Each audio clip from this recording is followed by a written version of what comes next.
So for my final project, I decided to expand my previous N-grams project. My research question is, what were the racial and social influences that impacted the frequencies of both tap and ballet in America?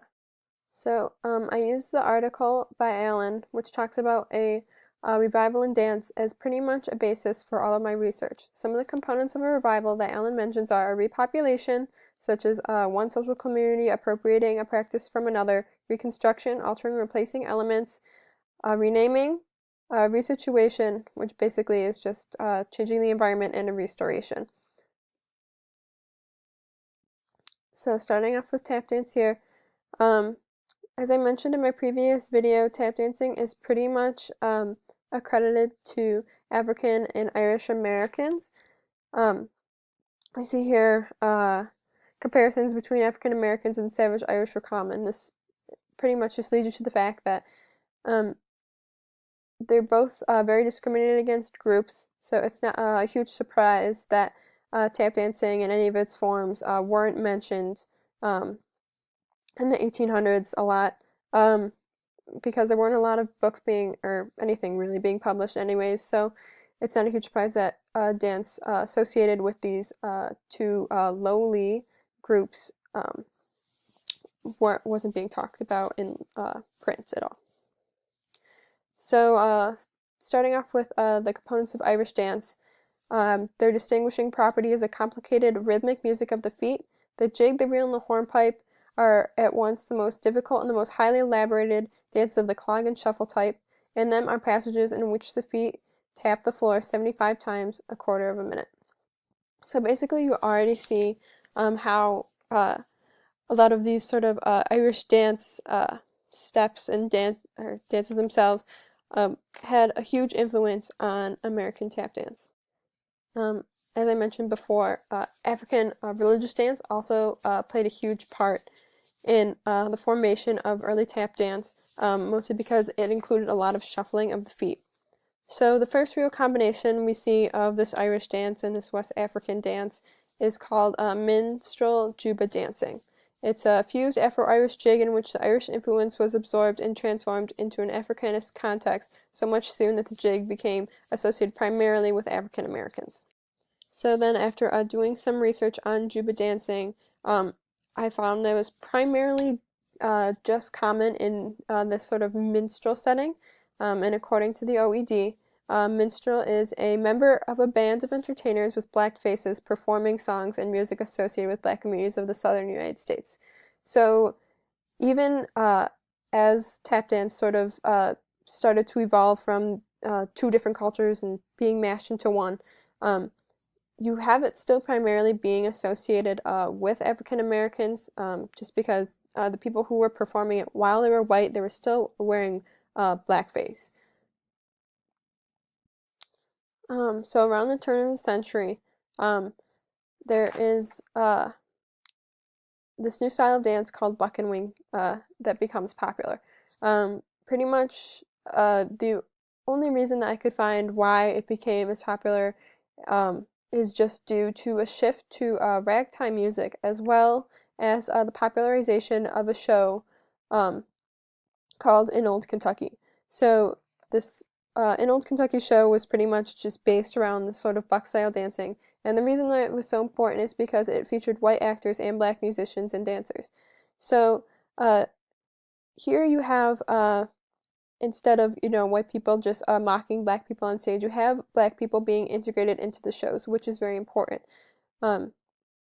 So it sort of shows that, it's being integrated more into white culture instead of, just being used as a mockery of black people. So buck style dancing was sort of just the sort of last predecessor that led to tap as we know it today.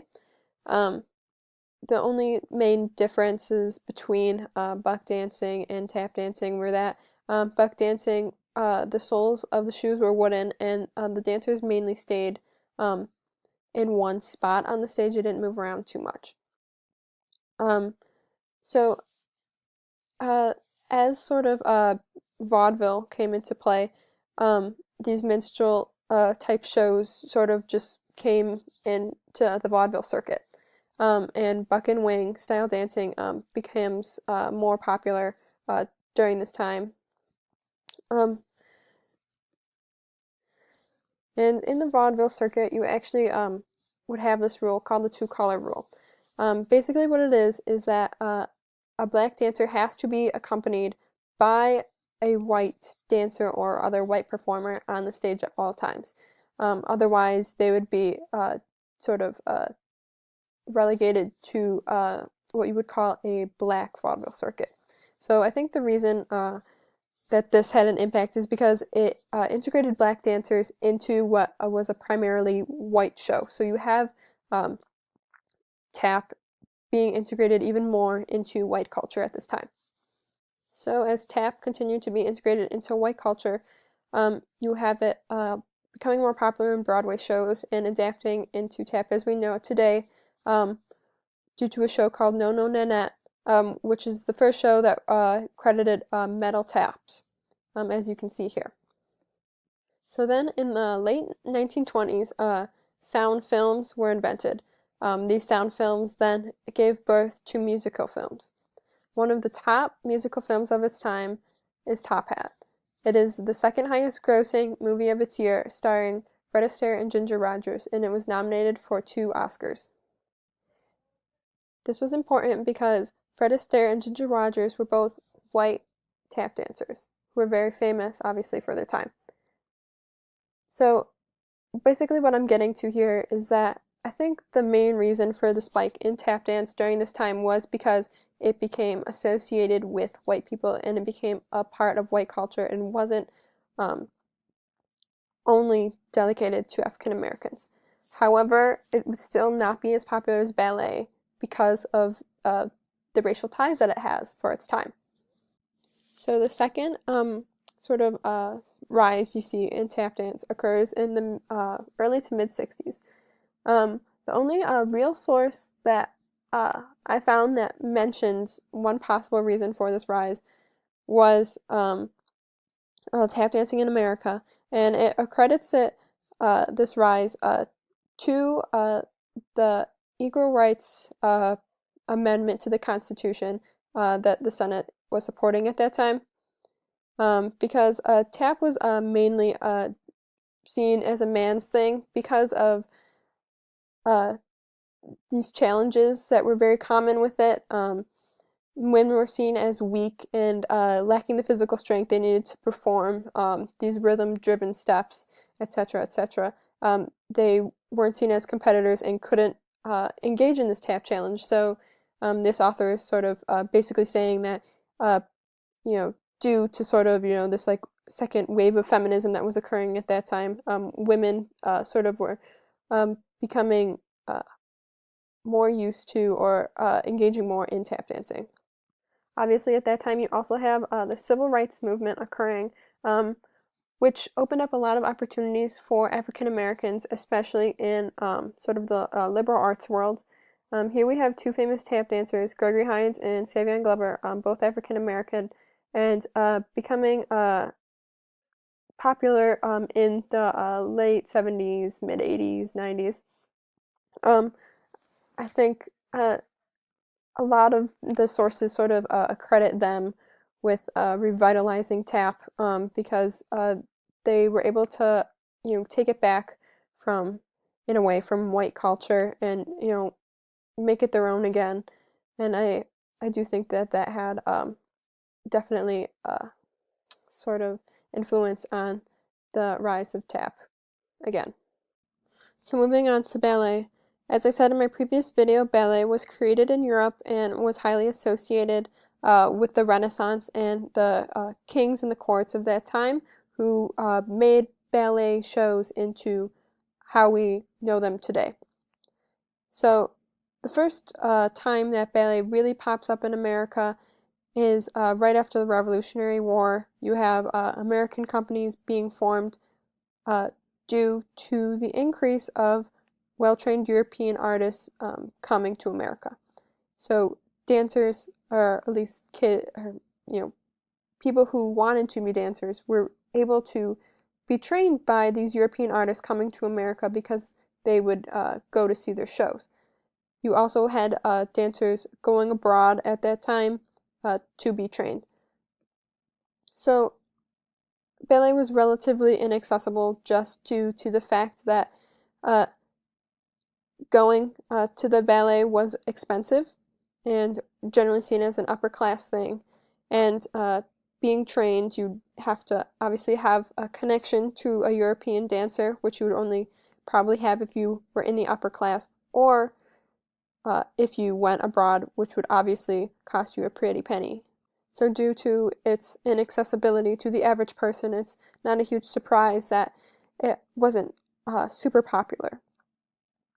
So the first real spike you see is in 1920, which incidentally was when Anna Pavlova first performed at the Palace Theater. The Palace Theater was a popular vaudeville venue. The reason why this is important is because vaudeville was primarily associated with the lower and middle class viewers. So by Anna Pavlova performing at this venue, she was able to make ballet viewable to these generally lower classes of people. So, and therefore making it accessible to them to see. So as I said in my previous video, another reason for the rise of ballet at this time was the formation of a School of American Ballet. This formation was important because it Americanized ballet. It brought training to the United States. Instead of having to go abroad, dancers could be trained in this art at home instead of, having to pay a ton of money to European dancers to be trained. Further making it more accessible to a more average person. Maybe not a lower class person, but, a lower upper class person, let's say. One of the things that surprised me while doing my research is that the post-war boom actually had a huge impact on ballet in America. So with the economic boom, you have, I'm assuming, more funds going to the National Arts Campaign, and between 1958 and 1969, the number of ballet companies nationwide tripled. So obviously I think this extra economic boom had a lot to do with that. And the economic boom also caused the middle classes to grow more affluent, and children flooded into suburban music and dance schools. With that, you have the average person having a greater income and therefore being able to afford to send their children to ballet. Ballet is actually an expensive art form. I didn't mention this previously, but the pointe shoes themselves are very pricey, which would be another reason why ballet was inaccessible. But with this rise in middle class, this wouldn't be as much of an issue, so the frequency of ballet would go up. Civil rights also had obviously a lot to do with the rise of ballet. As I mentioned before, African Americans were having more opportunities in especially the liberal arts. Now they were getting the opportunity to become educated in ballet and go to these ballet schools and be trained in the art.